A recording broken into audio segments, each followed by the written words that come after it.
Hello friends, সবাই কেমন আছো? আশা করি সবাই ভালো আছো। তো আমি স্নান টান করে আজকে রবিবার, তো স্নান টান করে রান্না করতে যাবো। তো ভাবলাম একটু ভিডিও করে নিই। তো আজকে যেহেতু রবিবার, তো নিরামিষ রান্না করবো। আপনারা কেউ কী রান্না করলে একটু বলবো। তো আজকে আপনারা সবাই কেমন আছো দিলাম। তো এই দেখো, কারকোল, আলু আর কাঁঠাল বিচি দিয়ে এক চামচ হলুদ দিলাম, নেড়ে ছেড়ে দেবো। তো এদিকে ডাল বসিয়েছি, তো ডাল সম্বাস দেবো। তো আজকে রবিবার, আমাদের নিরামিষ, ওই জন্য নিরামিষ রান্না করছি। তো ডাল আর কারকলে আলু দিয়ে কাঁঠাল বিচি ভাজা। তো এখন আমি ডাল সম্বাস দেবো।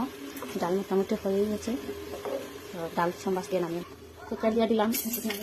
এদিকে পাঁচফোড়ন, এখন দিয়ে দেবো ডাল। তো আমার ডাল সম্বাস হয়ে গেছে। এই দেখো ডালটা হয়ে গেছে। তার একটু জাল উঠে গেলে নামিয়ে নেব। তো কেমন হয়েছে ডাল।